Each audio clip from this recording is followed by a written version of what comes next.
Look at that. Look at that beautiful logo. Hello, everybody. Awesome. I'm Justin. And I'm Cliff. And this is Torn Tuesday, your weekly update of all things Tolkien and The Hobbit. It's been a great week for Tolkien, hasn't it? It has, yeah. I think there's something wrong, though. What happened?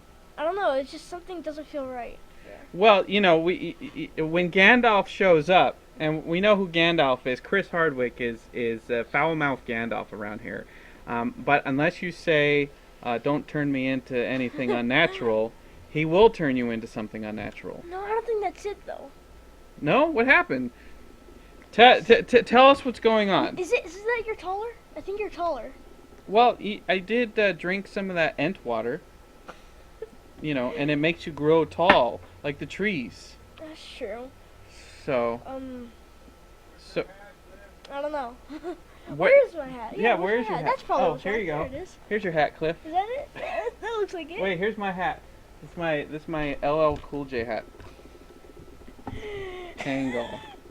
So, Cliff, you did the ice bucket challenge. I did. And how do you feel about that? Was it cold? I have no idea.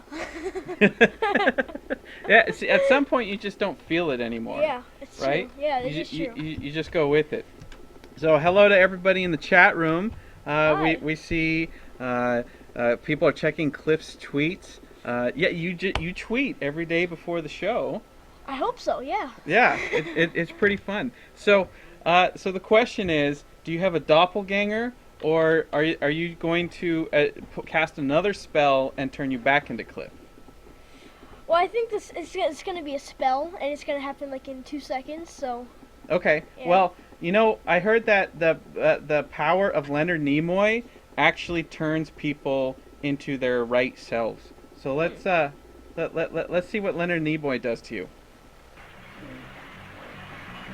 Look at that.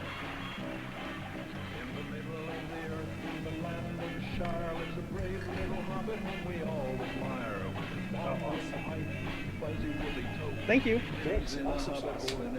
My doppelganger.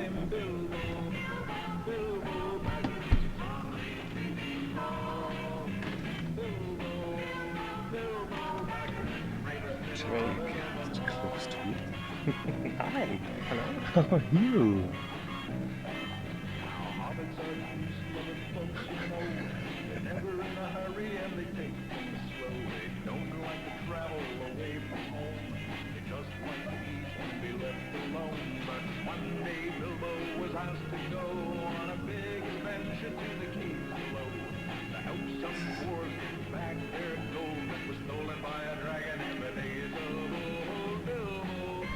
You know, I really wish I had those sweaters. Maybe we should offer those sweaters up. Do you see the dancers in the background? Yes. As clearly as I see them? These Technicolor dancers? I love. One of them is Aaron Gray, who went on to... One of them is the delightful Aaron Gray, Yes. who went on to become famous internationally as the romantic lead In 50 Shades of Grey. in Buck Rogers, the Oh. 1980s TV show Buck Rogers in the 25th Century. Oh, well, I don't remember. I don't remember that. You don't know Erin Gray? She's one of geeks' favorite stars from science fiction of the past. Well, hello everybody. Cliff, you've turned back into your normal self. How is How it is being a that? halfling? It's actually great. It's great. I just need to shave my feet twice a day so I can be presentable in public. Yes, of course. Of course. Indeed. Hello, everybody. Welcome to Torn Tuesday. And you know, the thing that everybody's talking about today, look at this. We just posted it this morning.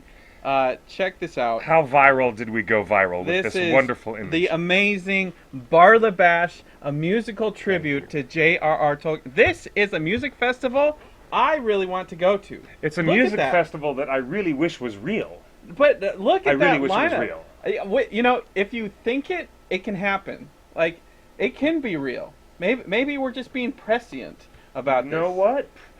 Prescience and foresight. Let's is do a- the whole show like this. Prescience and foresight is a quality that some of the oldest elves of Middle-earth actually possess. I'm an elf. You are you? I think so. We know that Gandalf had foresight, and we definitely know that Elrond, half-elven, the Lord of Imladris, he had a foresight as well. And if Lord Elrond had a foresight, it would probably be a foresight about Annie Lennox and Justin Timberlake Oh my goodness. doing a duet together I would on stage at this music festival that we're dreaming up. I would totally Wouldn't that be great? going to day 2. Like You'd day go straight to day 2? is my day. I would just be side stage during all of these acts: Led Zeppelin, Rush, Black Sabbath, Blind Guardian. This is how you do Yes, it would a be great, wouldn't it? Tolkien festival. This is amazing. So today we're going to go through this whole list and explain why each of these people are on the Tolkien tribute, the musical tribute to Tolkien. Barlibash, the number one music fest for Middle Earth fans. Indeed. And a lot of people in our Facebook, you can take that off. A lot of people in our Facebook were surprised at some of the names. They're like, "What does that have to do with Tolkien?" I knew that was going to happen. And well, I was actually kind of surprised because as little knowledge as I have of Tolkien, I knew most of those bands. There were only a couple that other staff members actually added and said, "Oh, don't forget David Arkenstone, and don't forget blah blah blah, and don't forget Glass Hammer, and don't forget." Yes. So it's, Of course, don't forget Glass So Hammer. I thought, what a great opportunity with the announcement of Barlibash to go through each of the bands and figure out and explain to people what their significance is to Tolkien fandom. Moyor has said in our chat, why hasn't Blind Guardian played in Lord of the Rings Online? Or who hasn't? Who hasn't played Blind Guardian in Lord of the Rings Online? There's a whole server dedicated to death metal. Yeah. That's in great. Lotro. That's great. Lotro. And maybe this is a Lotro thing first. Well, let's start at the beginning, because according to Lewis Carroll, we should start at the beginning, then we should go on till we come to the end, and then stop.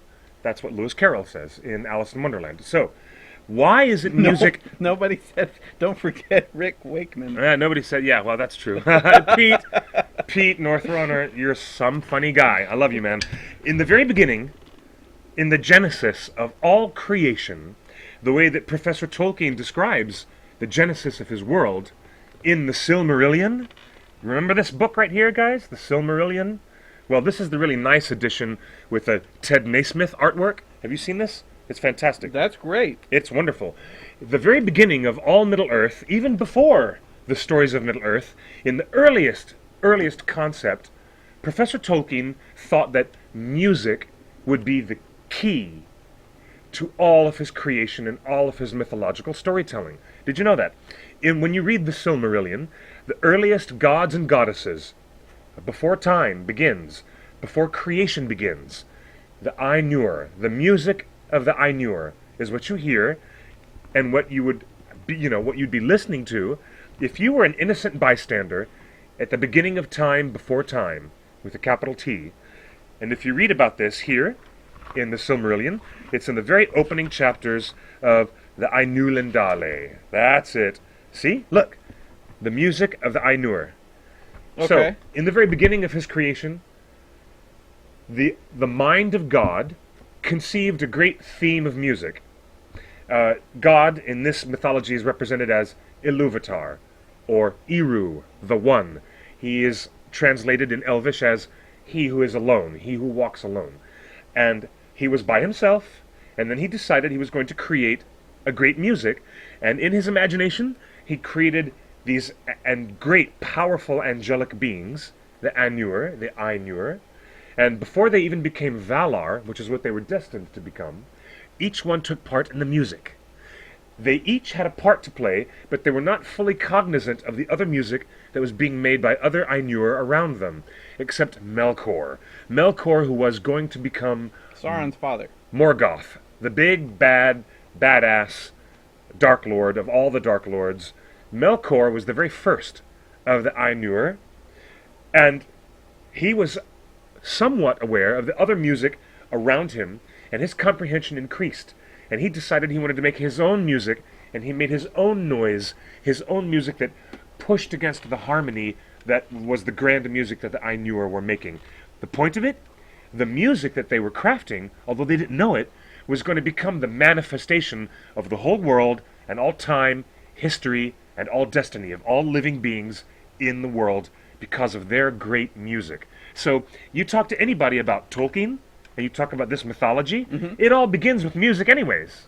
So that's why we're here today, to talk about the influence of Tolkien's great storytelling on musicians and why they fit in this pattern. Let's go. Now, why Let's was go. one of the first comments on our Facebook page was, "Where is Tom Bombadil?"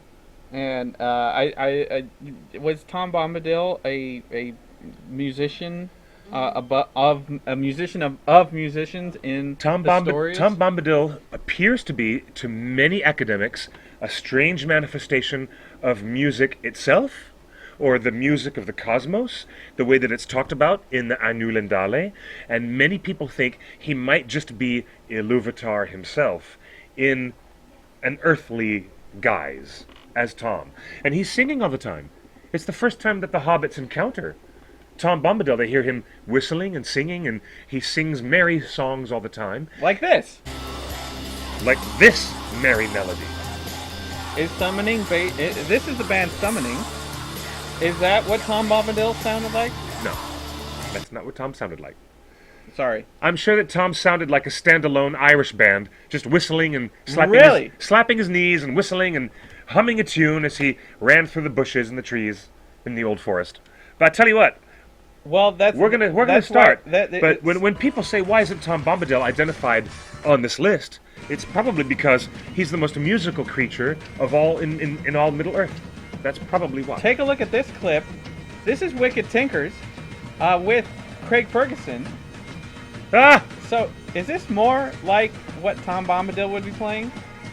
If he had a drum, yes. If he had a drum, that's probably more like it. They're pretty cool. Wicked Tinkers. Oh yeah, they're great. They're really great. They're really good. All right, back to us. Yeah, so, there is a ton of music and bands to go through. It's unbelievable. Wicked Tinkers, what came high on, was one of the first names I thought of. I'm like, all right, yes, if we're going to put a tribute to J.R.R. Tolkien's musical legacy together, we got to get every band that is inspired by, has done an event with Torn, and things like Certainly. that. I'm very familiar with this subject because when we made this documentary film, Ringers, Lord of the Fans, Yes. about 9 years ago, we did an entire segment all about Styx, Rush, Led Zeppelin, and all the music Look at this. that was inspired by Tolkien. Lots of musicians, especially in that... Look at this. Oh my gosh, Lemmy Kilmister from Motorhead.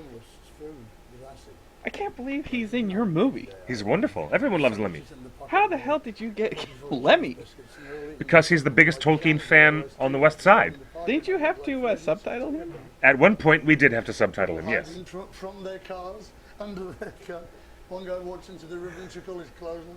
It's hard getting Fleet Street bastard reporters, Shit. And you got them all flying on LSD. Oh yeah, flying, they were doing better than that. I think we overdid it a bit, actually.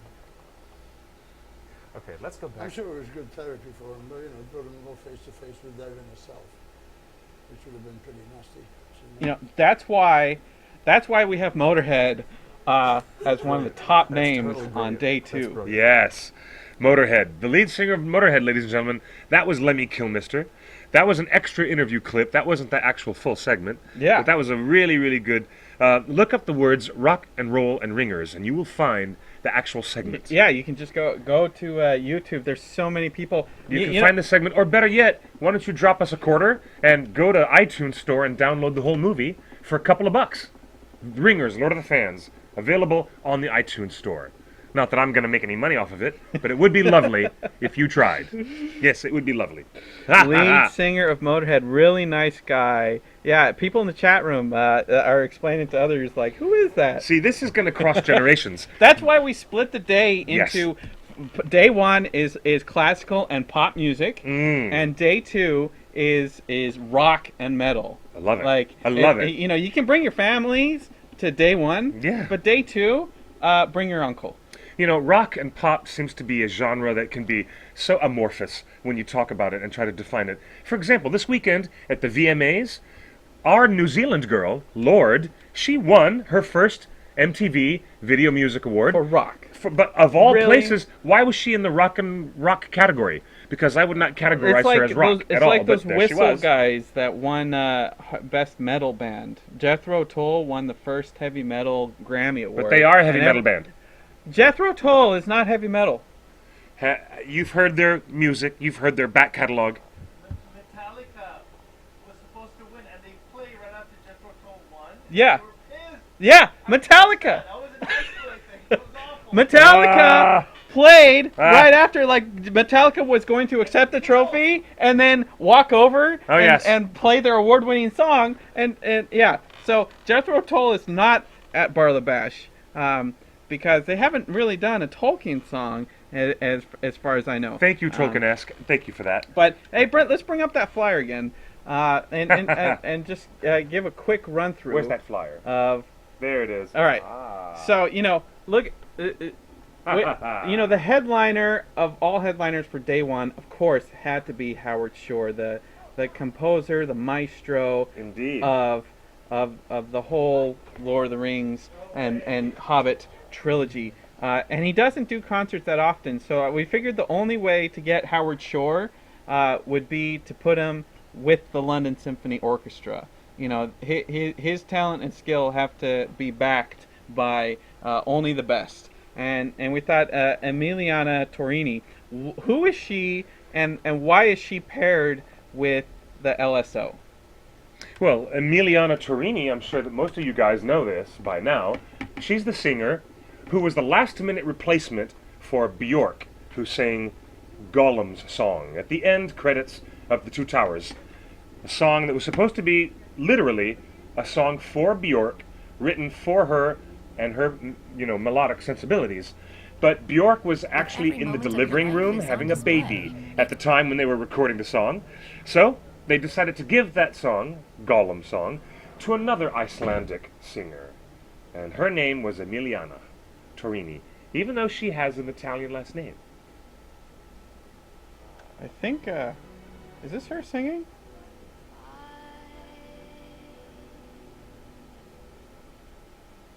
Yes, with clips of the film. There she is. There she is.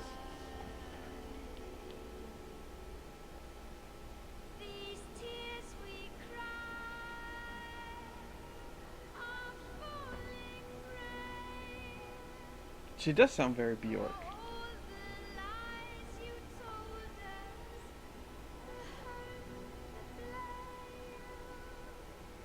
Can you imagine her in a live performance with the London Symphony Orchestra? Oh, I'd love it. It'd be great. Tedorus is asking, is this a real Torn-sponsored Barlibash? It is today. It's a... Thank you, Jeffrey. You're quite correct. This is a thought experiment. All right, let's bring it back. She is wonderful, and that she actually sang great. the I love it, opening. Did she sing the opening ceremonies or to the Olympics, or didn't she do the Super Bowl or something like that earlier this year? I feel like she's done some other stuff. Emiliana Torini is world renowned, and it only made sense that Howard Shore closing out day one. You have to close out with Gollum's song. Of course. You absolutely should. Just bring everybody to tears. Now, why? There were a lot of tweets from people. I was so shocked. Oh, I've been getting them too. Saying, why the heck is Ed Sheeran headlining Barlibash day one? And I'll tell you why. This is why right here. Oh, this is great. He went into the recording studio and recorded this song 20 minutes after he finished watching the film. Immediately after watching the film, they sat him down in this room, and there he did. He did the song. There he is. There's He's Ed so Sheeran. Good. Okay. He was just nominated for a He VMA won. as well. He won. Yes. Yeah. So he wrote this song. They called him like 2 weeks prior and said, "Hey, can you do a song?" And he saw the movie. He wrote it. Yes. He sung it. Bam. probably the easiest money he's made for 36 hours worth of work plus travel time. Misty Eye of the Mountain. This is why Ed Sheeran. Not only is this song, he's a very, very, very talented musician, artist, singer, writer, composer, and He writes a lot of songs that are for other pop groups. Most notoriously, he writes songs for One Direction, and he's a multimillionaire, one of the biggest names in show business. Yeah. In the recording industry in the United Kingdom, and many American kids have only recognized him now as a fresh arrival. And he toured. He toured with Taylor Swift. Yes, he did. Or no, Taylor Swift. Yeah. Yeah. So Hi, Dwynna. How are you? He's great. So Ed Sheeran, of course, deserves to headline day one. And of course, we started off the show with Leonard Nimoy. For many years, Leonard Nimoy never talked about the Bilbo Baggins song. In fact, during the Lord of the Rings craze, you couldn't even get to him for an interview. I couldn't. For tried. ringers. For ringers. I know. I couldn't. But as you've seen lately, he did a car commercial where he sings the Bilbo Baggins song, I think it was. Yeah, well, it's in the... Yeah, they have it playing in the car. Oh, everyone loves that car commercial. Who is it for? Audi or something? I forget. Yeah. So so we thought Leonard Nimoy would be a great, wonderful addition. I'm sure he'd appreciate being on stage for one or two songs and joining some of this talented people coming through. Look at this. The wheelbarrow must have inspired Sheeran. Yes. That heroic wheelbarrow. He hates the wheelbarrow. I call it the heroic wheelbarrow because it takes so much screen time away from the rest of the film. Anyway. It's the heroic wheelbarrow that inspired... Thank you for that comment. Inspired Mr. Sheeran. Hey, can I tell them my funny bit? I told you my funny bit already. I don't want to know about your funny bits, but go ahead. You don't want to know about my funny bits. When I was in Sweden and I was taking the train out to the suburbs of Stockholm, these young kids sitting next to me, totally random, don't even know these people, they start singing out loud on the train the I See Fire song by Ed Sheeran. Really? Yeah, and you know what? They're very reserved in Sweden. They're very reserved, these people in Stockholm. They don't sing out loud on the subway train. It just doesn't happen. They must have known who you were. I was sitting right next to them, and I'm like, oh, look! What? I'm from TheOneRing.net, and you're singing the Desolation of Smaug song. So I started singing with them. It was great. Why is Annie Lennox under Ed Sheeran? Because she did Into the West at the Oscars. She won her Oscar. Oh, my favorite band from the 80s, Eurythmics. Look at this. Brought to life by the stunning Annie Lennox. Can you imagine if she was backed up by the London Symphony Orchestra, Howard Shore? Oh my gosh. Like that'd be worth $70 of my ticket right there. Would be worth seeing Annie Lennox supported by the London Symphony Orchestra and Howard Shore. You know, I've always wanted to ask her if she read the books when she was a girl and if she always loved Tolkien. Like, I imagine that a lot of people would go to the concert to see this, to see her live performing this song. And wouldn't it be amazing to do a duet with Emiliana Torini? And just have like the Lord of the Rings all-stars. Did you know that Annie Lennox did not get any love from Elton John? That year, he was also nominated for Best Song. He lost in that category to her, and he went public with his... Bring it back. Yeah, I mean... Mr. Elton John notoriously went to the press and started bashing the song. Why? Openly saying, this was the worst freaking song I've ever heard in the history of the Oscars, because he was just grumpy because his song from Romeo and Juliet didn't win. Oh well. Sorry, Elton. It was Annie's turn, and I'm an Annie animal, and always have been since 1984. And God bless you, Annie Lennox, I love you. Now this is the song that kicked off Middle-earth. Now we thought this was going to win the Oscar too. Did it? It did not. No, the only best song was Annie Lennox. Really? Enya didn't. What did Enya lose to? That's a good question. I have to look that up. Oh man, I at this time, it would have been a great. This is so good. Her voice transcends humanity. Mm. She sounds like an elvish angel. That's why she was perfect. Enya has this distinct quality in the recording studio where she layers her voice over and over and over and over again with multiple layers, sometimes hundreds of times. Sometimes she layers her own voice hundreds of times, and it creates this amazing effect. It's great. It's amazing.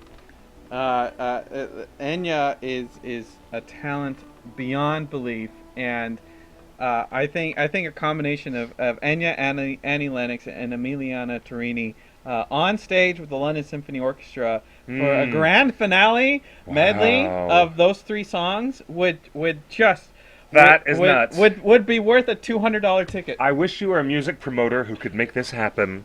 I wish that we could get Enya and Annie Lennox and Emiliana Torini, all 3 ladies. Ethereal. Oh, how lovely. Stargate Geek, you have the right word. Ethereal is what it is. How many people in the chat room would be going just for those people that we've just listed already? I mean, that's enough. That's enough. To get the full Lord of the Rings experience.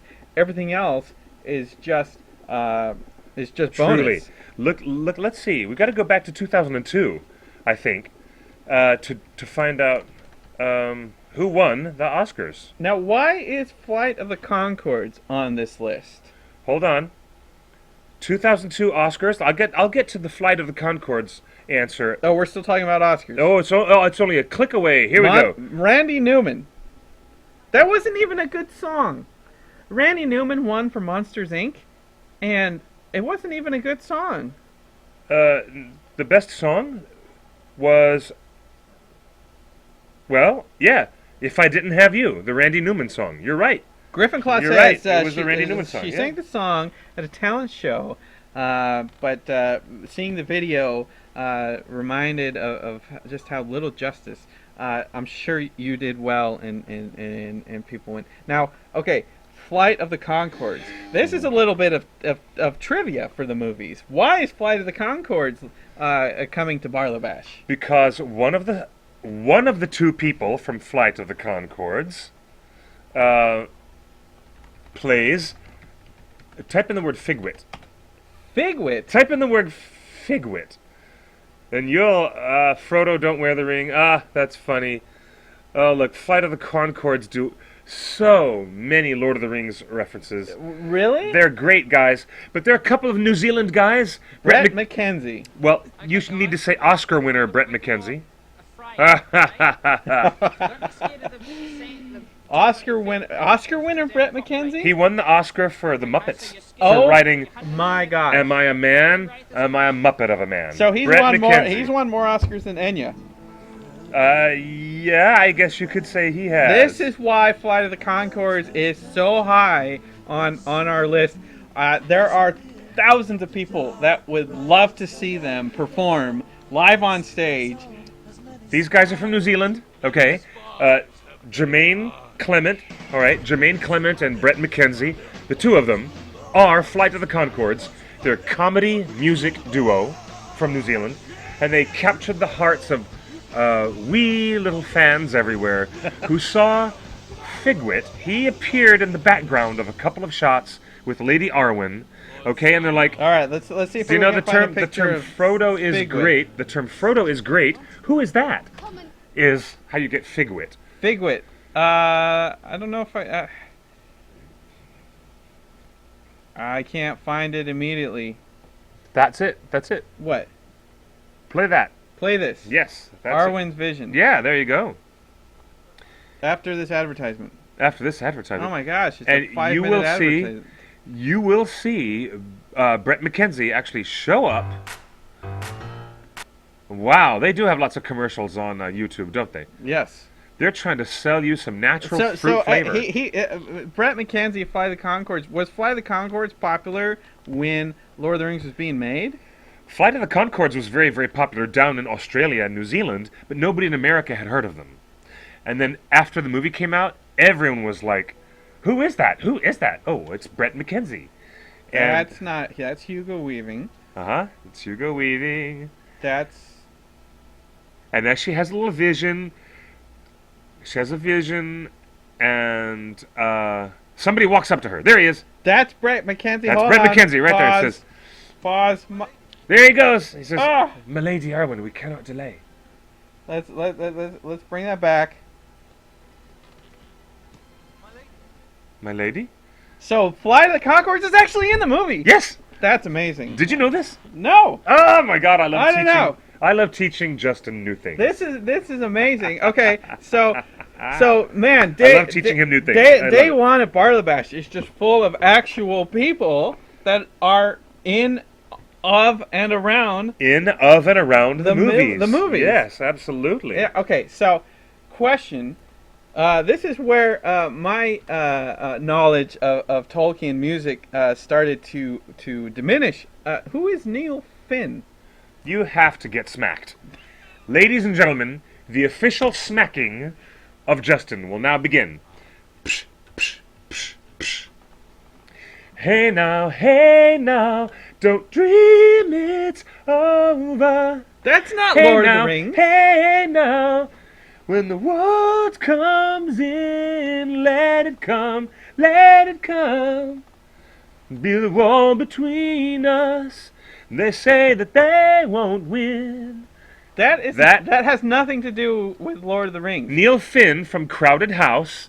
That's who Neil Finn is. It's Neil Finn from Crowded House. That one-hit wonder from the 80s?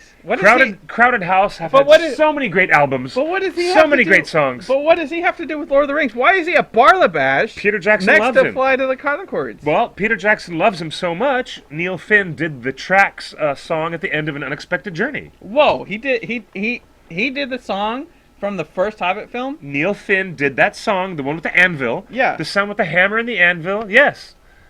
Yes. Song of the Lonely Mountain. I actually like this song a lot. That's Neil Finn. Built around the melody that the dwarves sing.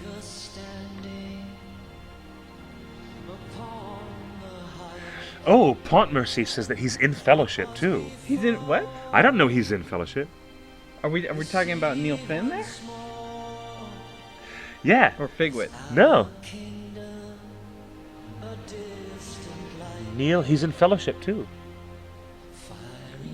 Neil Finn also performed live at the premiere in Wellington? Oh yes, that's wait, right. Let's find That's let's right. find that. Oh, let's find it. I love Neil Oh, Finn. here we go. I love Crowded Here House. he is. Oh, Halo! That's a 10-minute clip. Oh, we go straight to him singing live on stage. So he was at the premiere. Wow, this guy, like, day one of Barlibash is all official. Really? Isn't this great?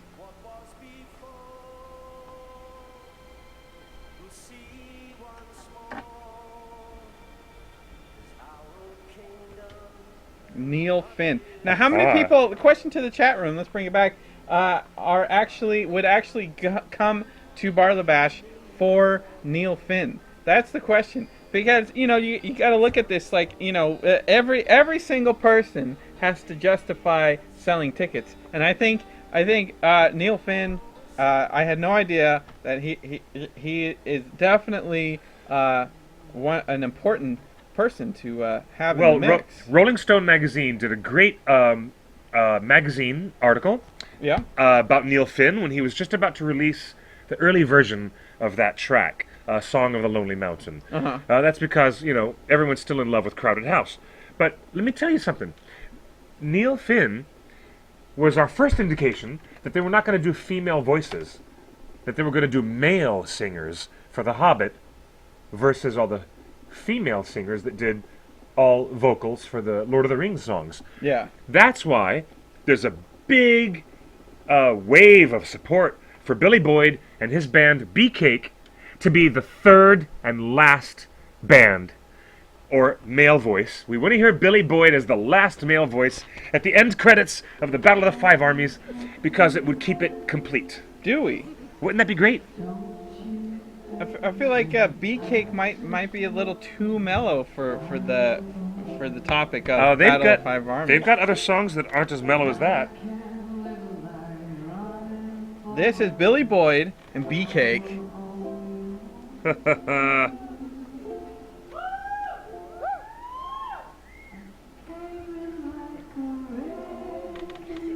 Billy played our multiple Oscar parties, I believe. Didn't he play the Two Towers Oscar party or Return of the King? Bee Cake? Yeah, They appeared at our Unexpected Journey Hobbit party. They absolutely, yeah. But Billy they did also perform a song at the Return of the King party as well. Okay. Yes.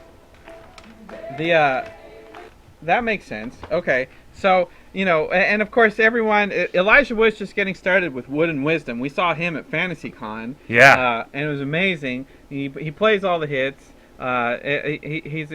He's coming up as a great producer. And I think Elijah Wood would just have fun hanging with everybody. I'm reading this. I'm reading the chat here, and somebody said, "Oh, Pont Mercier has said that Neil Finn was in the Council of Elrond scene." I didn't know that Neil Finn was in the background of the Council of Elrond scene. I never saw that. YouTube. I never saw that. YouTube doesn't lie, and I'm not seeing it. I'm not seeing it.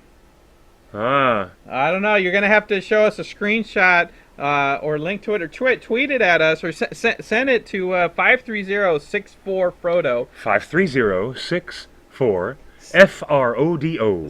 Send us a link and prove that because we're not quite sure. Now, okay. I had inappropriately left this guy off of our first draft of the flyer, and I shouldn't have. You can be forgiven. I shouldn't have, because No. You want to play the opening credit sequence. There it is, the opening credit sequence, and then you'll hear Glenn Yarborough from the animation. After this short break. Oh yes, after this short break. You bring it back never mind. Never mind, commercial's over. There you go. Almost. Glenn Yarborough is an accomplished pop singer in his own. He's a folk singer. Do you guys remember this?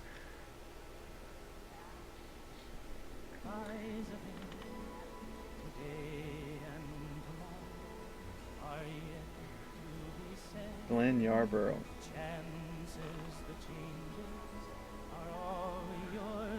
Oh, right.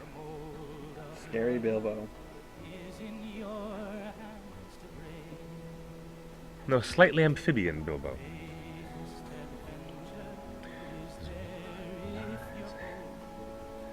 Today and tomorrow are yet to be said. Chances, the changes are all yours to make. It's time you stop thinking and wasting the day. A man who's a dreamer and never takes leave, who thinks of a world that is just make-believe, will never know passion, will never know fame. Who sits by the window will one day see rain. I do not remember this. Thank you, Griffin Claw. I am ashamed to say. I'm not ashamed to say I don't remember this. But that Glenn Yarborough, I love it. Can we come back? This is fantastic. And thank you for correcting. It was not Neil Finn who is in the Council of Elrond. Yes, it was Figwit. That's where we first saw him.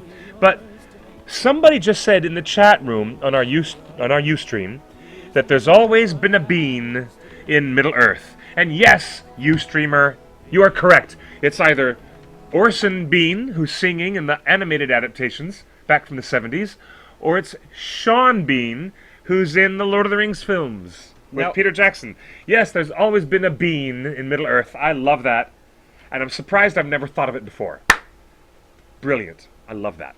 Okay, so That's great. So someone needs to explain to me who William Elvin is. William Elvin. Because his name was brought up on uh, on our email chain, Really? and here's a song. The road goes ever on and on, down from the door where it began.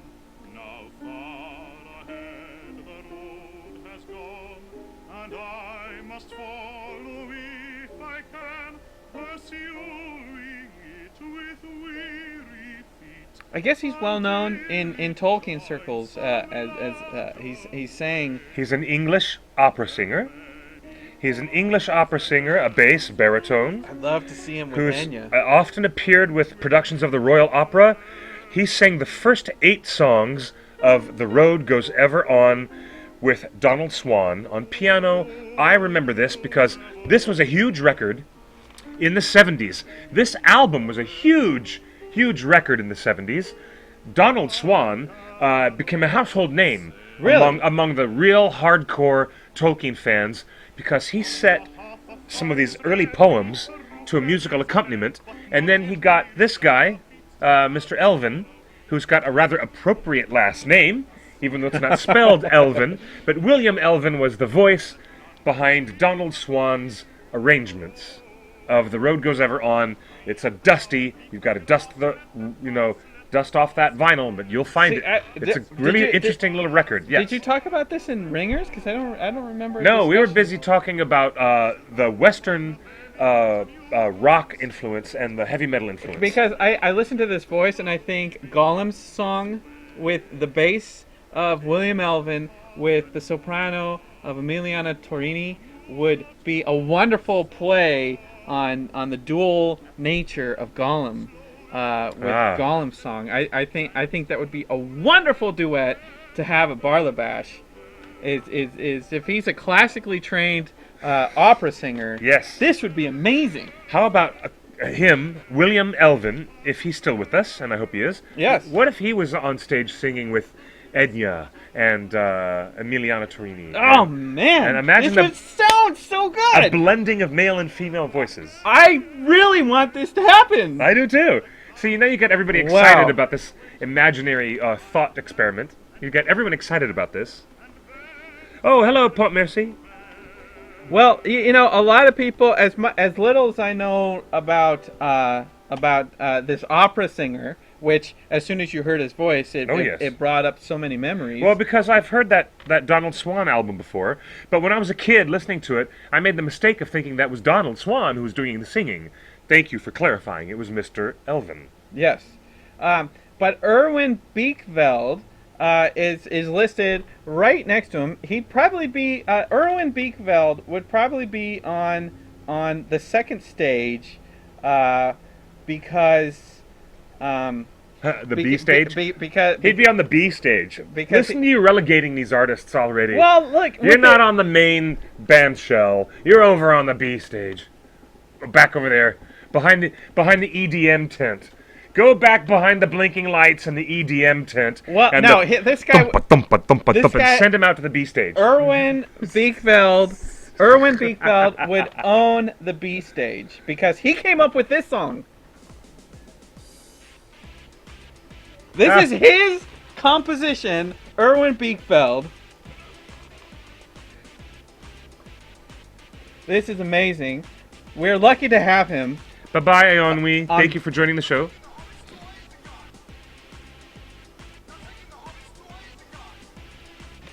This is so good. This is great. Can you imagine the place erupting in dance with this? This would be so good. So good.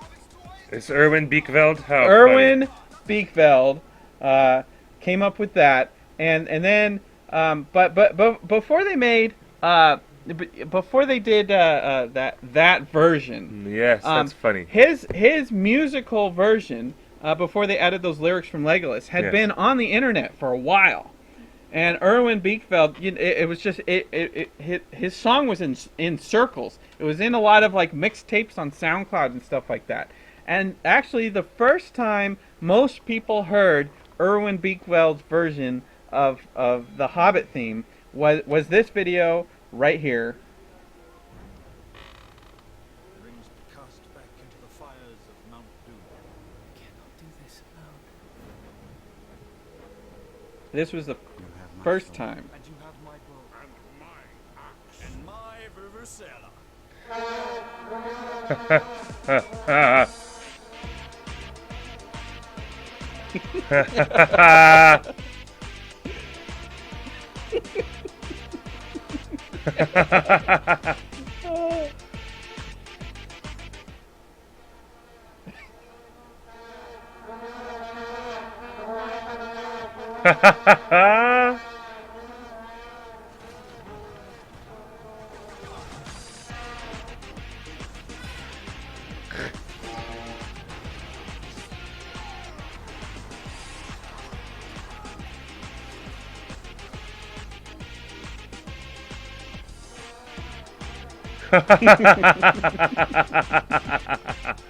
That's hysterical.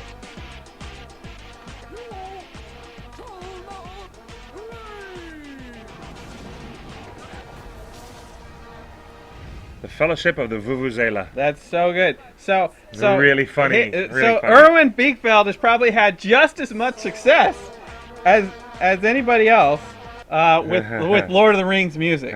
I mean, you could probably argue that some of these other people, probably more people have heard and seen Erwin Beekveld Tolkien music than most others. It's amazing. People in the chat room are absolutely laughing so hard right now. This is amazing. So that was the first thing, and it was the popularity of that video that inspired someone else to do the Taking the Hobbits to Isengard and add the dialogue. So they combined that. So they combined Too that funny. music. So it was pretty amazing. There were a bunch of people on our chat room or on our Facebook page on. And they insisted on Lindsay Sterling. And they insisted on Lindsay Sterling. Now, if you don't know who Lindsay Sterling is, she's what we call a YouTube star, and she's a YouTuber, and she has gone viral probably There you go. a ton of times. With the Lord of the Rings medley. Look, 22 million views 22 million views. for her Lord of the Rings medley that was just put up in 2012. You know who's not on this list? That just reminded me. 22 million views is our friends the Hillywood Show. They totally deserve to be on this. So Oh, there she is. This is Lindsay Sterling.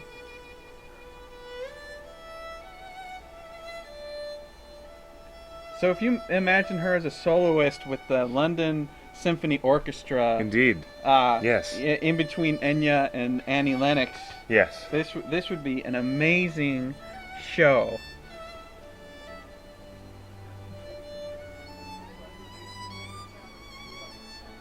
Peter Hollins. You know what? He's not on the list. Someone in the chat room mentioned Peter Hollins. Let's find some Peter Hollins. That's a good call. Who? That's the first time I'm hearing of this name. Who is Peter Hollins? A new name in my musical book. Peter Hollins. Oh, look, he does a version of Gollum's song. Oh, he's that guy. Oh, yes. Oh, he did I See Fire. He did Lord he of the Rings. does a lot of those really popular a cappella. Oh my gosh. Were there multi-edited videos of all of his voices together? Yes. If he could do this live with like an 808, I would love to see this done live. Can you imagine if he got a couple fans on stage and did a little 808 thing?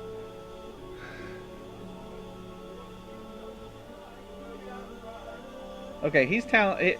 Peter Hollins is talented. That's a good call. I'm writing that one down. Good call. Good call on. That's pretty good. Oh, listen. Let's hear him do the Misty Mountains a cappella. I want to hear that. Okay. I think I've seen this video. In fact, I think this was my first introduction to Peter Hollins. Yes, this video. Watch this.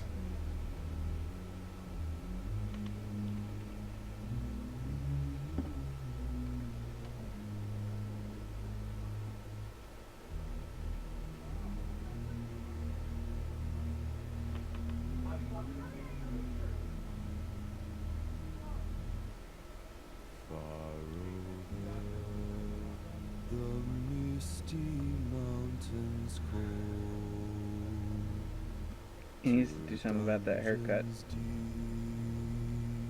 I can't take him. I can't take this song seriously with that haircut. I think it's just fine. He'd be great. He'd be great. We need to have him as a late addition. You know, just added. Special guest Peter Hollins. Garth says there's no volume. Turn the sound up, please.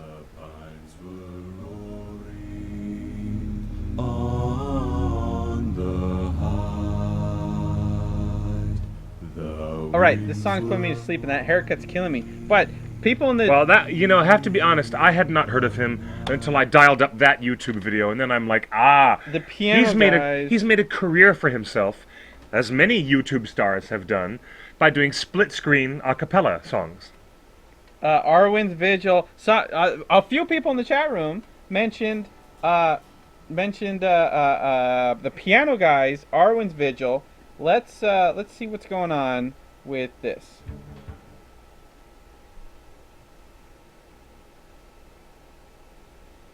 Multiple people keep mentioning Arwen's Vigil by the piano guys. This is it. I have not seen this. They just played a performance live at the Pantages Theater last Really? week. Yeah, they did a one night only show. Why didn't we go? I didn't know. You guys in the chat room, this is why we're by fans for fans. That's Like- exactly right.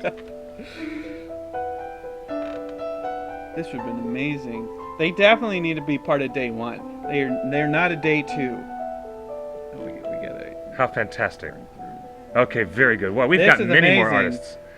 The piano guys, thanks for the heads up. So we got two extra bands that are going to be late stage additions to Barlibash that we cannot forget. So Are you guys loving this? Are you starting to realize throughout the whole world of fandom, so many more musicians have been inspired by Professor Tolkien and the stories of Middle-earth than any other fantasist out there. Period. check this. Nobody else has inspired more musicians than Tolkien. That's why we're doing this show today. It's amazing. It really is. Now, David Arkenstone. Oh, yeah. I had to remind you. Yes. He took his last name for professional reasons based on the object itself, the Arkenstone. And he actually composes original music. Like Kitaro, who's one of his, his Japanese counterpart would be Kitaro. He's a multi-instrumentalist and an arranger and a New Age composer, and he dabbles in lots of old European instruments. What else would he be known for? Like I had never heard of him. Strictly New Age. If you haven't been buying albums in the New Age... I love Yanni and John Tesh. Oh, you do not. I have their I have their CDs. Look, I have Kitaro albums, and I saw have John Tesh I live at have Red Rocks. Enya albums, but I don't have any, John Tesh albums. What are you talking about? John Tesh is an accomplished New Ager. He is. When I was a little kid, I used to watch him as a reporter on Entertainment Tonight before he started doing his musical career. And after true. the Olympics, John Tesh used to do the Olympics. Oh shit! Yes, He used did. to Yes. do the gymnastics. So David Arkenstone, he's an accomplished composer. So he would maybe be earlier in the day of Barlibash. To answer the questions, sorry, I will not be attending DragonCon. I just got a tweet or a message from somebody who's there. Duina, are you there in Atlanta? I'm sorry, I will not be joining you in Atlanta, and I don't think I'll be able to come to New York City Comic Con either. Question: we need Billy Boyd singing Sorry. his song for the Steward on day one. Absolutely. That we think he would be a great addition to David Arkenstone here. In fact, his people, Arkenstone's people, were one of the first people to email us today after we put up the flyer. His people were like, I have not heard of this event. Who are you?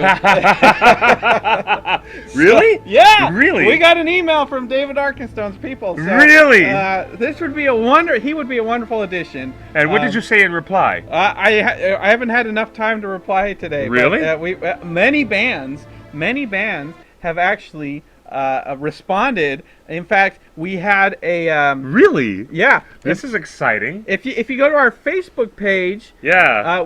there's actually a message from the Dread Crew of Oddwood. Check this out. These guys actually posted on our Facebook page. The Dread Crew They of said Oddwood. they're in.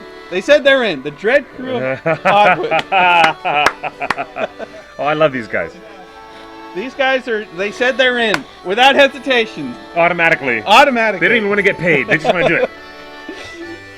Well, don't you see what you've created? This would be the best music festival ever, if it existed. It'd be great, wouldn't it? It'd be really great. I want to see these guys live. Yeah. So good. Thank you, Dread Crew of Oddwood. Thank you for being fun and rolling with it. They would be a wonderful addition. I agree. Oh, that'd be so They'd wonderful. probably be our opening act. They'd bring the energy. Dread Crew. You know, a lot of these guys have. Are they the last act that you'd have booked on day one? No. I think Oh wait, we've got more. We've got more. We've got more. They're so good. Dread Crew of Oddwood. We would definitely have Elijah Wood and Wooden Wisdom at the festival. They'd be great. Oh, I remember Lord of the Rhymes. Those guys Who were are they? so great. Who are they? Well, they're really play it. Which They're one? a really funny group. This one. This one. Oh yeah, they did a really funny parody song. It's just too funny. Check this out. How do you know that? Lord of the Rhymes? Because we met them years ago. Have they done anything with the One Ring? Did they do it? I feel like they did an Oscar party. I think that actually, I think they did, or they appeared at One Ring Celebration. Yeah, I think they did do Yeah. One Ring Celebration. Yes, I think they were at the One Ring Celebration. So they go back. And it goes a little something like this. They're local. Oh no, that's New York. Oh, they're so good. Of course they played Orc, the One Ring Celebration. This is Lord of the Rhymes. I'm Quick Beam with the master plan, and I'm Bubba Dill with the mic in my hand, and we're lords of the rhymes from a far off land. We'll rock this joint with a hobbit band. Mirror, mirror on the wall. So good, so good. You know, what else? There was one other band. And they even splice in Leonard Nimoy in the middle of their song. My name is Gimli, I'm a fucking dwarf. Now these guys. My name is Gimli. I'm an effing dwarf. Love that. They go into way more F-bombs than we can ever really show on our little family-friendly program. But let me tell you, those guys are funny. Funny, funny, funny, funny, funny. Ah, yes. World Without Sundays.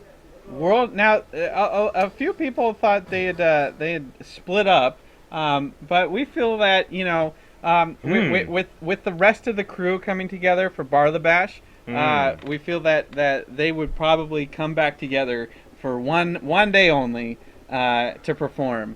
That's the goal. With all of this is to get a lot of people on the same stage in the same room together. Oh, yes, I agree. I agree. And we think World Without Sundays, who had a lot, who were very popular, in the last 10 years. They did a lot of songs that were based on Tolkien, right? Original songs. World Without Sundays? Yeah. No. World Without Sundays was a very popular Southern California rock band, an indie rock band, and myself and my production company hired them as friends and said, do a new song for us as an updated, funky version of Where There's a Whip, There's a Way. And they did. They did this version of the song for us, and it's on the soundtrack to Ringer's Lord of the Fans. You had your own soundtrack? Yes, we did. Oh. Yeah, we had lots and lots of great songs. Jeez, look at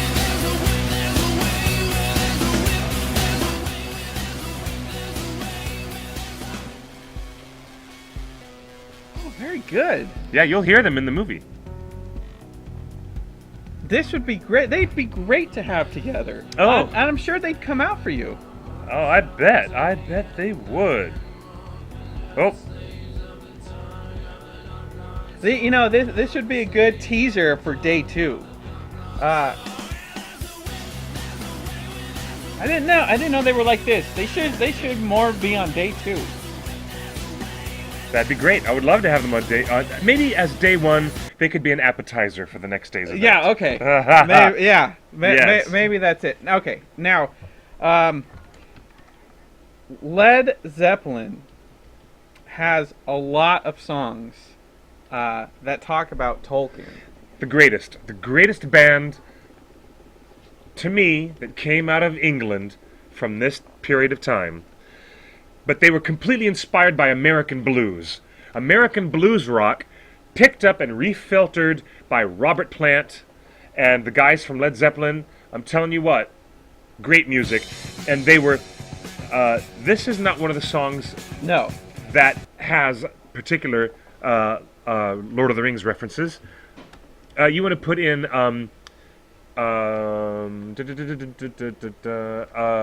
Battle of Evermore. There you go. Battle of Evermore. Battle of Evermore. Yeah, there you go. But what's the song where they say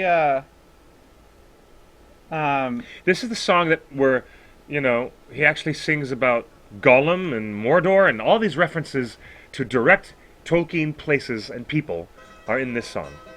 So good. Turn it up. I love it. The queen of lying took her vow, and then she turned to gold. The prince of peace embraced the gloom and walked the night alone. Dancing dark and light. what's the main song where they say but Gollum? The Dark Lord rides in force. The backup vocal on this song is none other than John Anderson from Yes. That's John Anderson singing accompaniment with Robert Plant.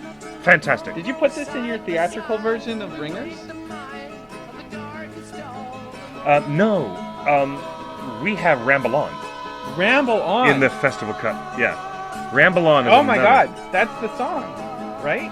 Yeah, Ramble On. Ramble On. There you go. Bring it. Bring it back. Bring it back. Bring it back is the voice of the Nazgul, embodied in Robert Plant in that plaintive moment near the end of the song, where the song fades out to nothing, and he's going, "Bring it back, and that's like the Ringwraiths talking to Frodo in the Flight to the Ford. The exact moment of Flight to the Ford. Read that chapter again. Just in the darkest depths of Mordor, There you go. I met a girl so fair. But Gollum at the evil wall crept up and slipped away with her, yeah. That's amazing. And of course, This is a- yes, thank you to the chat room. We could never, ever forget. Guess I'll keep on rambling. I'm gonna This is why they're the headliners. This is why they're the headliners. I tell you, probably the most, the Don't forget, we can't forget Misty Mountain Hop. Their whole Yes! song, Misty They have- Mountain Hop. By the way, Led Zeppelin has multiple songs about Middle Earth. it's all about sword and sorcery and Tolkien stories in the world of Led Zeppelin, and we love them for that. Love them for that. But the problem is that most people that have been talking or commenting on Reddit, on Twitter, on Facebook, everywhere, has been saying Led Zeppelin should not be the headliner. These guys should be. Blind Guardian should be headlining day 2. I will argue that Led Zeppelin put Middle Earth on the radio worldwide. Yes, indeed.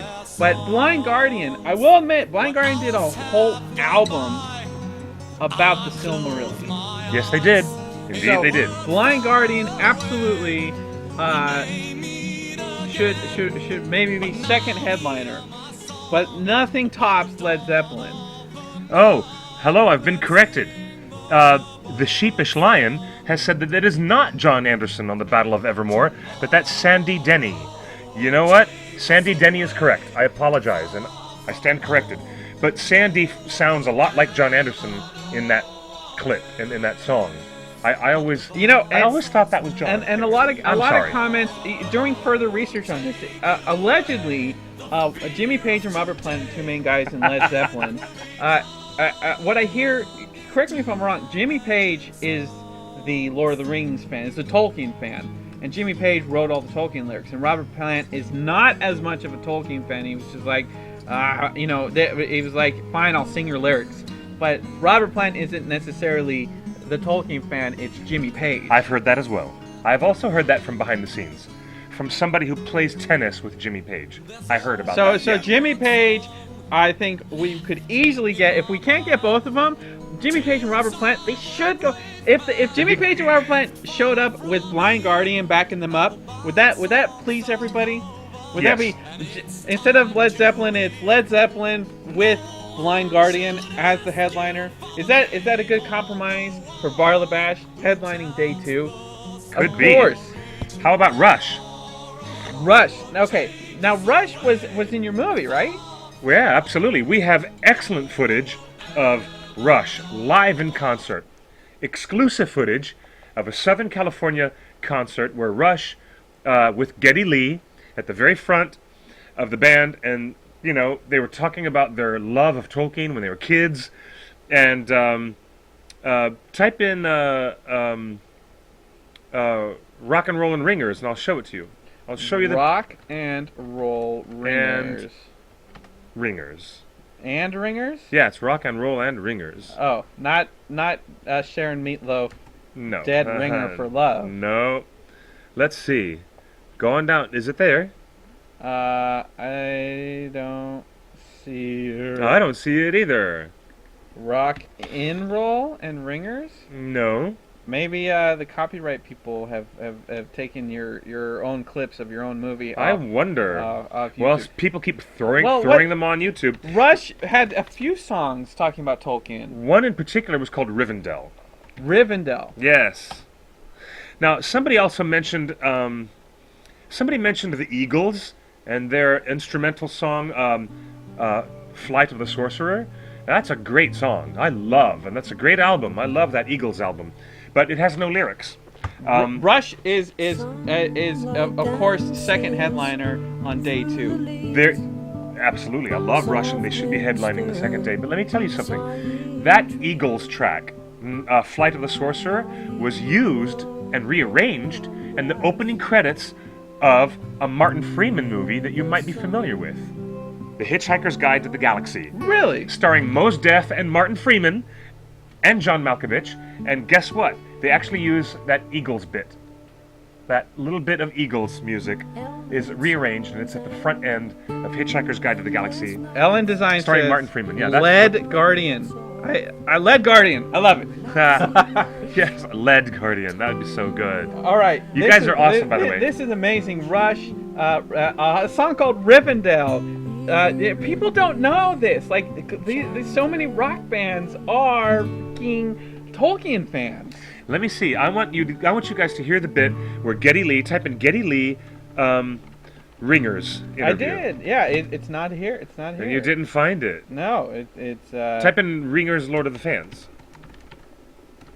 and you don't find it there. Well, yeah. Then you guys just need to go to the iTunes store and watch the movie Ringers, Lord of the Fans, and then you will definitely see a really great interview with Geddy Lee, and he appears at least twice in the film. He's wonderful. Now, we talked about Lemmy Kilmister and Kilmister, yes, and Motorhead. Yes, he's interviewed in your documentary, Lemmy. Yes. Oh man, the legend. There's so many people. But does Megadeth really have Lord of the Rings songs? We're about to find out. Symphony of Destruction. It looks like I don't know if we have any up here. Well, Megadeth is completely inspired, like a lot of that that subgenre of heavy metal music Yeah. is all about sword and sorcery. It's all about, like Game of Thrones and Lord of the Rings style content. And you will definitely find enough allusions to Tolkien in there, if not direct references. See, now this is Oh, somebody just said Bo Hansen. That's great. Charlemagne. Charlemagne. Sure. Does a man have to fight all his life? The heck is that? Death to take flight to the sky. Oh my God. Painful. Don't go back. You just I cast shed the Christopher blood Lee. of the sac- Did I? Yes. Watch. I shed blood of Saxon man. I shed the blood of the Saxon man. I shed the blood of the Saxon I men. shed the blood of the Saxon man. I shed it at I Fairden. shed the blood of the Saxon man. I shed the blood of 4,000 Saxon men. I shed blood of Saxon men. I shed the blood of the Saxon man. Go, Christopher Lee. I shed the blood of the Saxon men.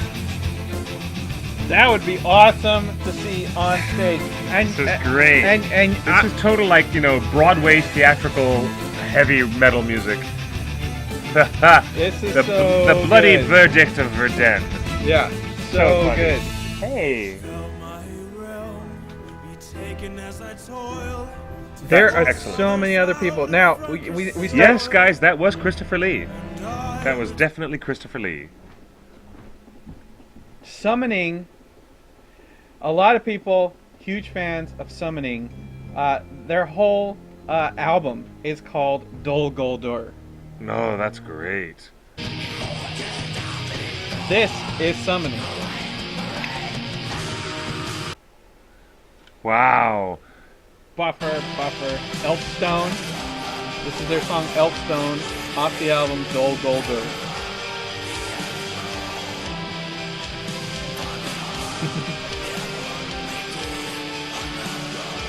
Wow, my gosh, this is great stuff. You can't. The only thing that is best. There's not much that can be greater than Summoning, and in fact, they're gonna go on like late. They're gonna go on it late.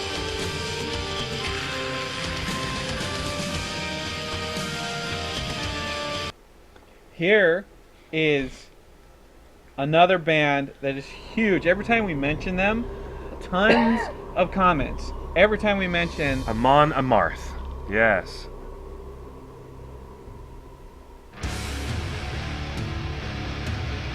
Scandinavian, I think there's Swedish. So many Scandinavian bands are into heavy metal. Just, it's part of the territory. Yes. But every time we mention Amon Amarth, huge reaction. Yeah, yeah. No, their videos are great though. This is a funny video with all these, like, snow and trudging through a fantasy mountain with storms coming and lots of flames burning in the cavern. Oh yeah, this Music to whip your orcs to. is great. Yes.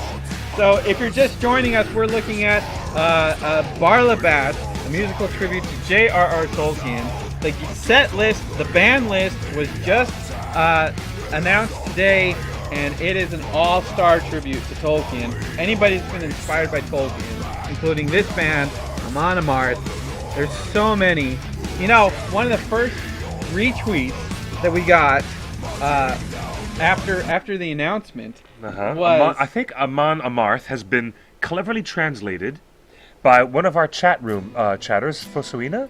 Look at that. Amon Amarth equals Mount Doom. Like Amon Sul is Weathertop. And that's Elvish. Amon Sul, the word Amon means hill or top of the, top of the ridge. And, everyone knows Glasshammer. I definitely know Glasshammer. How do you know Glasshammer? Like, Larry brought them up. No, I've heard their music for years and years now. I've always heard their music. So maybe we should put Glasshammer on day 1 and put World Without Sundays on day 2? Yeah, let's switch them around. I like that idea. I like that. Yeah, their music stylings might fit the other day better. Okay, yeah, I messed up there. Let's make a note of that. Okay. Glasshammer They retweeted us first thing this morning. It was so wonderful. They did? Yes. That's so great. That's so good. I wonder how many of these artists are really scratching their heads and wondering, should I be on the train to Albany? Should I be on the train to Albany right now and go to this festival? Like, you know. Are we going to do this in upstate New York or what? No, this has got to be Wembley Stadium. This has got to be UK. Oh, Christopher Lee? Wembley Stadium? It What about has all the to be. American fans who can't get to England? Oh, wow. Oh, yes, Osgiliath. I know these guys, too. You know these guys? I've Yeah, never yeah. heard of them until someone brought them up. Listen, I've been surrounded by people telling me, you're the biggest Tolkien fan. Haven't you heard this band? So I've heard this band before, yes. Osgiliath. Yes, Osgiliath. Their name is Tolkien. Yes, absolutely. Wow, this is amazing. This is speed death metal. Or speed metal. Do it at Stonehenge. Northerner says just do the whole festival at Stonehenge. Ooh! Set Pete, up a whole thing. Yes, that that's a would great be idea, awesome. Pete. Pete, that's the best Actually, idea I've heard in a that'd long be time. really good. That's a brilliant idea. 100,000 people Stonehenge! Oh my god, it'd be so with awesome. Amon Amarth and summoning. Oh yeah! They might, you know what, with all the music they're playing, they might actually summon something. They might succeed in summoning some trans-dimensional creature. You don't even know. It might end up like Watchmen if we're not careful, so we better... See, And I mean the original comic book Watchmen, not the changed version in the movie where it got all messed up. Watchmen available at Meltdown Comics. Now Ooh. this band Resume. is the one that is making people's heads explode. Like when Like literally? Like scanners? literally Like scanners? we've like, got let's check the comments on our Facebook and the Reddit post. You know, people are like, there's no way. You know what? I agree with the sheepish lion. We need to add Spinal Tap to the lineup. Spinal We Tap. totally to satisfy all the metalheads out there. You just might as well bring in Spinal Tap. That would be fun. That'd be great. Oh yes, and the one-man Lord of the Rings show. Yeah, he's great. He's a great performer. That's funny. He would be like an early act on day one. Let's see if I can come up with. There were a few comments. People are saying day one would just be 10 people and day two would be packed. I don't agree. I think That's not true at all. Day one would be just as packed as, but it would be a different crowd, and it would probably be a different mentality of the crowd Jennifer as well. Cossum says, I mean, a different energy. in I'd the go crowd. for Glenn Yarborough alone. Oh, I miss Jen. Remember Jennifer when she was always in our shows Yeah. on Turn Tuesday? Remember Pete? It was always Pete, Northrunner, and Jennifer, and Pippin, and young Pippin. Those were our first three audience members. Jim Hall says to see Amon Amarth and Summoning play the same venue, my head would explode. My mind couldn't handle it. Everyone is looking at Summoning, but Verzoom is the It's thing that- probably, you know what, as far as festival programming goes, Justin, I think the best idea you had was that we would split the festival into day one and day two. Yeah. That gives breathing room for so many different styles of music, and it lets the energy of the crowd change from day one to day two. Like everyone in the room agrees with you. Yes. That's really great. Oh, but Rocket Hobbit is still asking why Justin Timberlake. Why Justin Timberlake? Timberlake is a huge Tolkien Justin fan. Timberlake is as big a Tolkien fan as I am, as big as Stephen Colbert. Colbert level. We're talking Colbert, but the thing is, Justin Timberlake is much less pronounced with his fandom and how much he loves this book in particular, The Silmarillion, the one that none of you young people have read yet.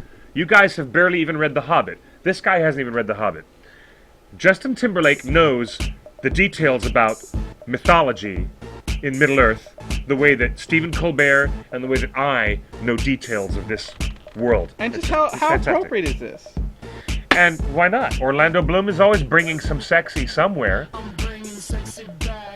That's funny. The reason why Justin Timberlake would be programmed on day one is not because of any music that he's ever done that is related to Tolkien, just because he's a hardcore fan See, himself. Orlando Bloom would be the special guest. That's a special surprise guest during Timberlake's performance. Wouldn't we get him to be the MC?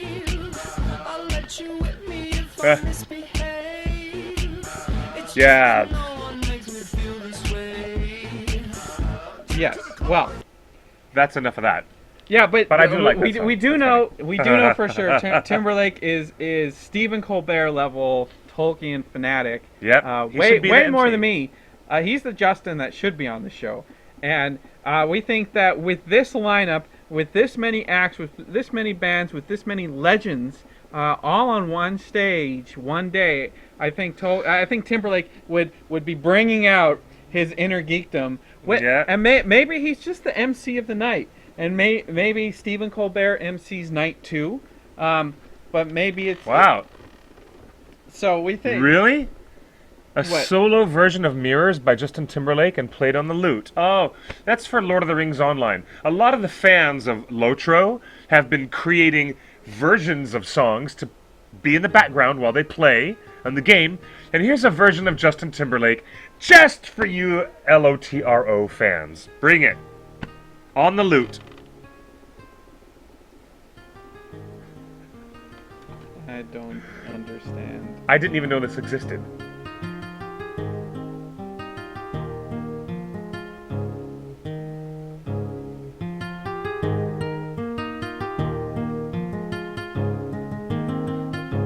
Pont Mercy says, do we need to kickstart this concert? You kickstart, yes. No, you just need to get the promoters, you need to get the bands, all the bands available. That's all you need to do. You know, here's the thing with concert promoter, concerts like this, is that every single artist, music is their profession, and they have a day rate, and they say if Yes. you want us to come perform, We'll come. this is what we charge for an hour-long concert. This Yes. is what we charge for 20 songs, and this is what we charge for 5 songs. Exactly. And this is why you have so many concerts from Coachella to Outside Lands to Big Day Out to the Kiss FM K-Rock Weenie Roast to all of those yes. Bonnaroo, all of these things. They pay the artists their song rate to do 3 or 5 songs, come out, play the hits, go home. Yep. And it makes it affordable. Now we do know that what's the thing in Black Rock City this week? Oh, yes, the thing. That little thing happening It got rained out. in Black Rock Playa. It's called Burning Man. Oh yeah, Playa The Surfers. world's largest and most unique arts festival. Arts and... $450 a ticket. yeah, absolutely. 400. That's not including parking. You think going to Comic-Con is difficult? Try going to Burning Man. Comic-Con tickets are $250. yeah. Burning Man is $450. How much? And so, how much are some of these other tickets? Burning Man, all of these festivals, Electric Daisy Carnival. How much is the average Coachella ticket? They're like $300, I think. For the full weekend? yeah, Yeah. weekend For one. the full weekend. So if you think about getting all these people out, and Annie Lennox come out, play one song, or do 2 songs, do a duet with someone else. Indeed. But all of these bands, just come out and play the Tolkien hits that you are inspired by. That's brilliant.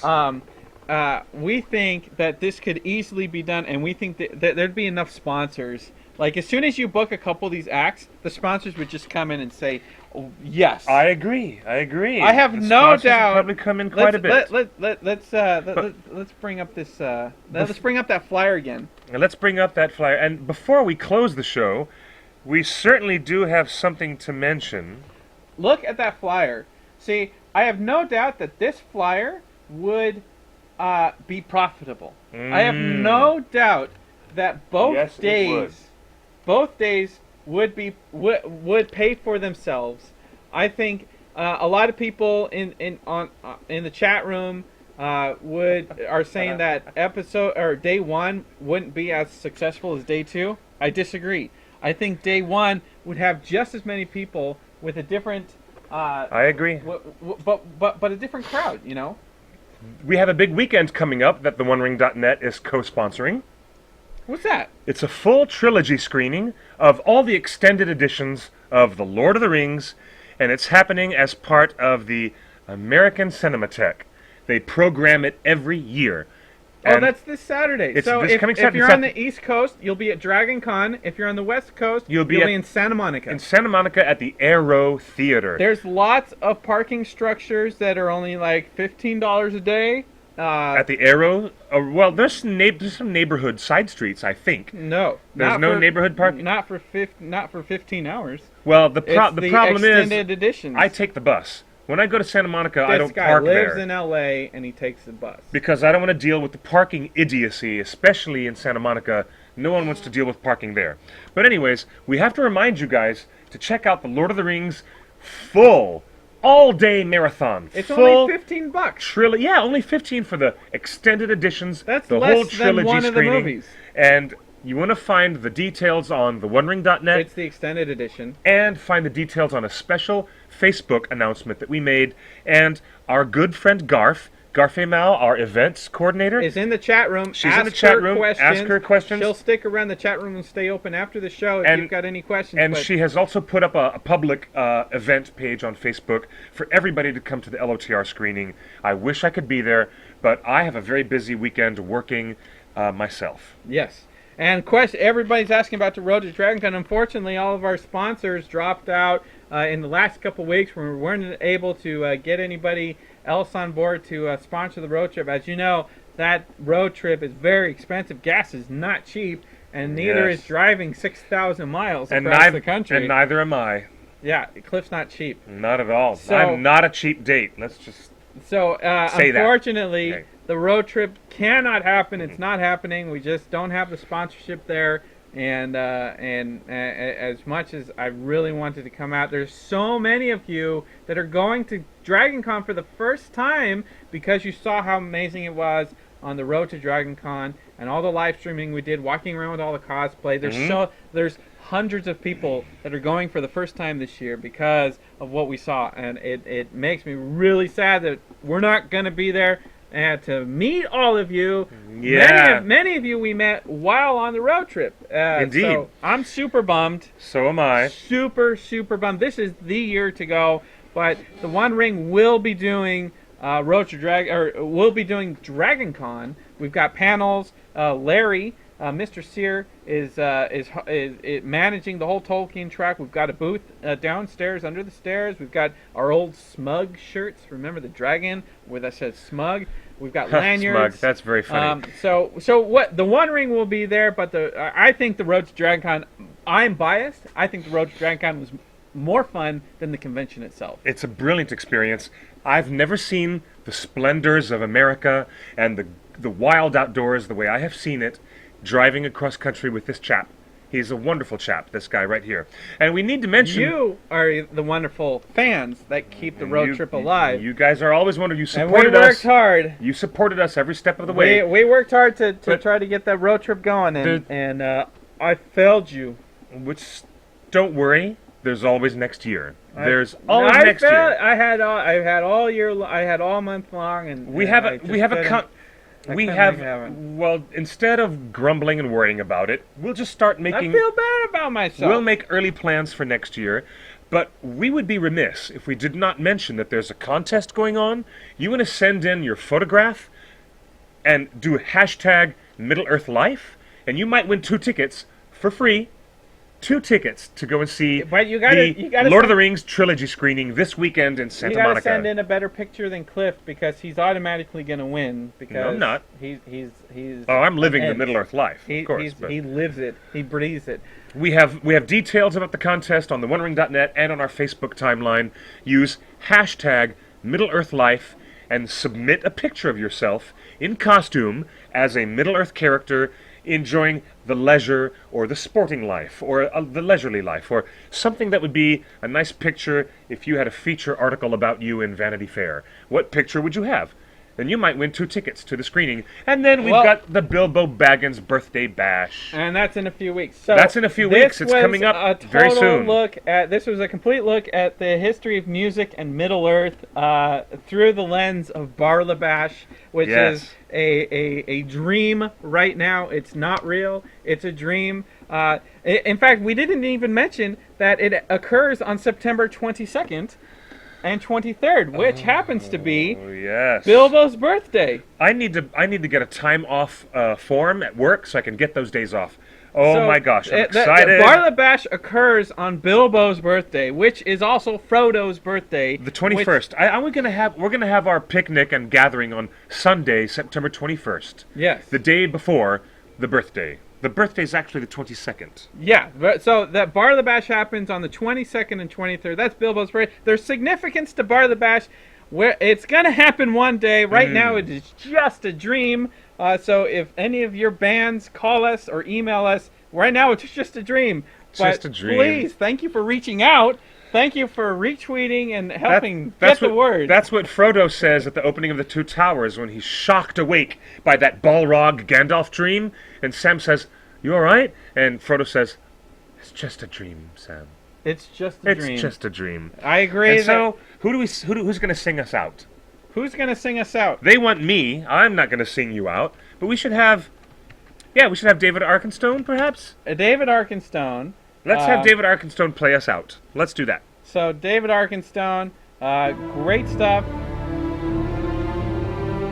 Music inspired by Lord of the Rings And Middle Earth, and Tolkien himself. And we think people would sell this festival out. Yep, if we could just get everybody booked and get some sponsors, we could kind of do it. Wouldn't it be a great show? I think you know, you get $1 million from a couple guys, and then you go to all these bands and say, come play a song or two with us At Stonehenge. and at Stonehenge. Oh my goodness! Do you know what? If we do it at Stonehenge, we could do a whole thing with that golfing bowl. We could have a side stage with the one-man Lord of the Rings. We could do. The problem is, Stonehenge is a World Heritage Site, and it is one of the most delicate pieces of things. Not anymore. They're digging it up. They found 20 miles worth of extra Stonehenge around it. Really? Yeah, look it up just this week. You know what? There's a lot of private farmland around there. They're digging it all up. Well, who's gonna loan us the space at Stonehenge? The government. Like, we're gonna need practical space to get tens of thousands of people there. So maybe Wembley. Maybe Wembley Stadium is where it should be, because that has the infrastructure to hold everybody at least. No, I agree that that it should be at Stonehenge. So. Oh, Emily wants to say goodbye. I think Emily. I know you were trying to come in on the Skype, But we're at time. Thanks for looking at this musical history lesson of Tolkien. You can find us at TheOneRing net. This is Summoning and their song Elfstone off their album You're welcome, guys. Goldur. Thank you for joining us in the chat room. It's been wonderful to look at all this. You know It's been so great. much. It's been You good. know so much about music. You put so much effort into this. All congratulations goes to this guy for dreaming up this amazing thought experiment, this amazing festival that may or may not yet I be. dreamed a dream, and now that dream He is dreamed gone it up, from and me. it's brilliant. Thank you, Justin. You're awesome. You guys are brilliant. Thanks for joining us again. Follow us on the TheOneRing net at Twitter.